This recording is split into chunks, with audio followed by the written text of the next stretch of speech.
Okay, so today we're going really deep on something pretty wild. Oh, yeah. This is a fictional dialogue, Okay. and it features some pretty heavy hitters. We're talking George Carlin, Oh, wow. Greta Thunberg, Wow.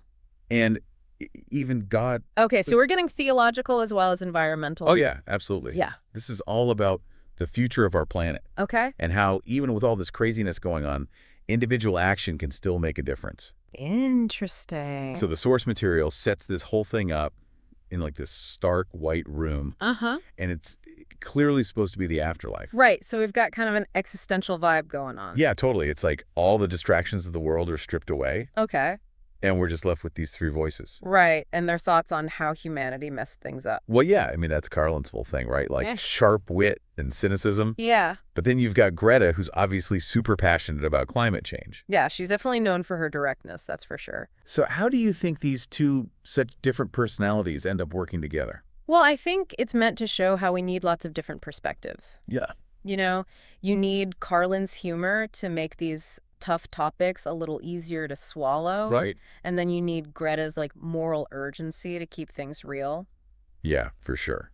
So the scene is set, they're in this white room, and suddenly What? a booming voice. Oh, no. We're assuming it's God. Of course. And then this flat screen TV just like materializes out of thin air. No way. Yeah, and it's showing this Italian news article. Okay, so what's going on? Well, it turns out they've just appointed this guy Zeldin. Zeldin. Yeah, and he's like a total climate change denier. Oh, no. And he's now in charge of the EPA. So basically he's going to undo all the environmental protections. Pretty much. Yeah. Yeah, the article makes it sound like he's all about helping big industries. Oh, man, that's bleak. Well, Carlin obviously has a field day with it. He makes some joke about the world ending.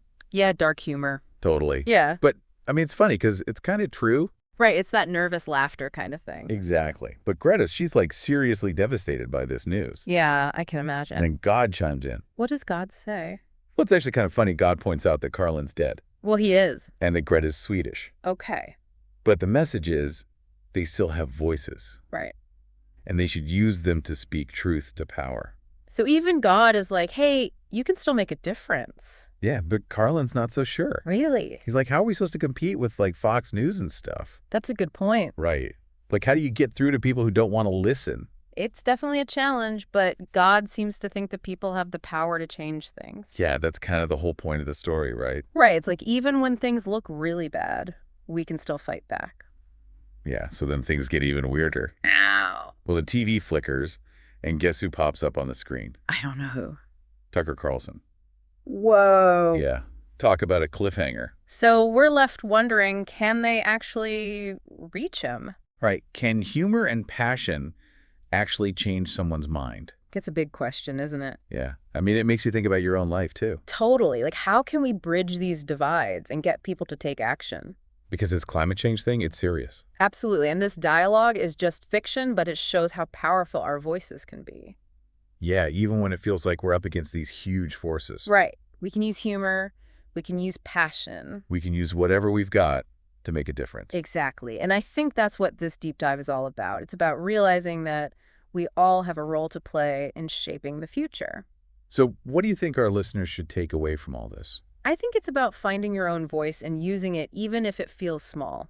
Yeah, because together those small voices can become something really powerful. Exactly. It's about not giving up hope and recognizing that even in the face of these massive challenges, individuals can still make a difference. I think that's a great note to end on.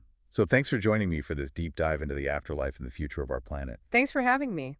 And we'll see you next time for another deep dive. Sounds good. See ya.